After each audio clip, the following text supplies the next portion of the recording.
দর্শক মণ্ডলী, আপনাদের সবাইকে সাদর সম্ভাষণ দৈনিক খবর সংযোগে। আজকে আমরা মুখোমুখি হয়েছি বাংলাদেশের শুদ্ধ সঙ্গীত প্রচার এবং প্রসারে যিনি প্রত্যক্ষ এবং পরোক্ষভাবে ভূমিকা রেখে চলেছেন। অসংখ্য ছাত্রছাত্রী নিয়মিত তালিম দিয়ে চলেছেন। ইউনিভার্সিটি অফ ডেভেলপমেন্ট অল্টারনেটিভ ইয়োডার সহযোগী অধ্যাপক ডক্টর শেখর মণ্ডল। আমরা তার চর্চিত কণ্ঠে রাগ ভৈরবী দিয়ে আজকের আমাদের অনুষ্ঠানমালা শুরু করতে যাচ্ছি। আমাদের সঙ্গে থাকুন।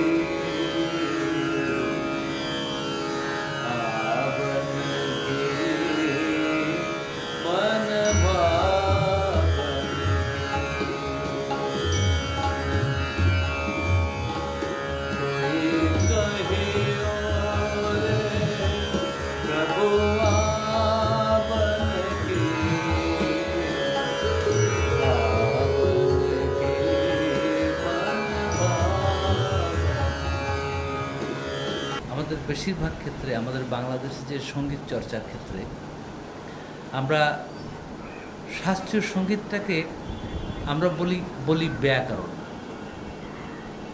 এটা আমাদের প্রচলিত কথা, কিন্তু শাস্ত্রীয় সঙ্গীত যে আলাদা একটা ফর্ম, রবীন্দ্র বা নজরুল বা লোকগীতি এরকমই আরেকটা ফর্ম আমাদের খেয়াল, ধ্রুপদ। তো আমাদের except folk song, all of our musical forms, যারা আধুনিক যে গানগুলো, নজরুল সঙ্গীত বা রবীন্দ্রসঙ্গীত, এই গানগুলো প্রত্যেকটা গানের তো একটা রুট থাকে। তেমনি করে আমাদের গানের যে রুটটা, এটা যদি আমরা ওভাবে পর্যালোচনা করি,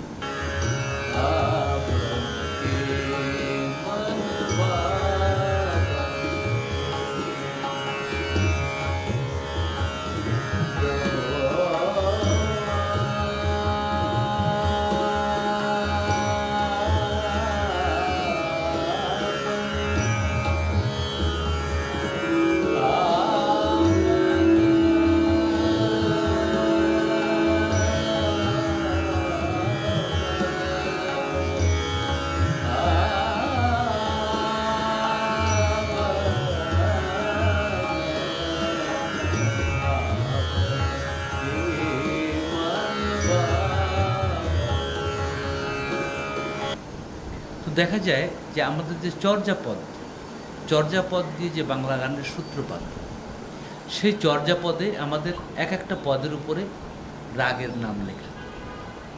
তাহলে আমরা একথা বলতে পারি যে আমাদের যে পরিশীলিত গানের ধারা, এই গানের ধারার শুরু থেকেই এটা ছিল রাগাশ্রয়ী। তার মানেই আমাদের যে পরিশীলিত গানের, পরিশীলিত বলতে আমি বোঝাতে চাচ্ছি এটা যে আমাদের যে আধুনিক পর্যায়ের গানগুলো, সে রবীন্দ্র বলি, আধুনিক গান বলি, নজরুল বলি, এই সমস্ত গানগুলো আমাদের রাগ সঙ্গীত বেসড, রাগ সঙ্গীত রিলেটেড।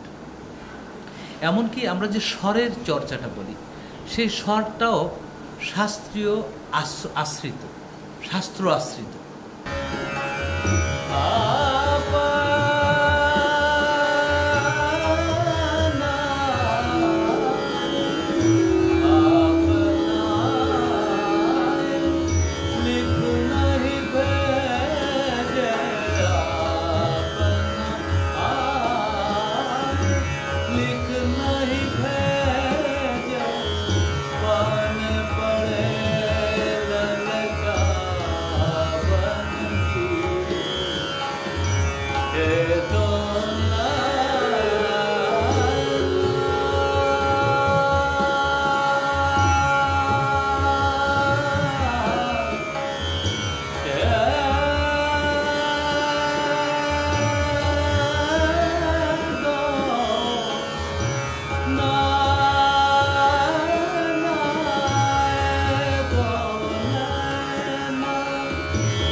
লোকসঙ্গীতে কিন্তু স্বর নেই, সুর আছে কিন্তু স্বর নেই।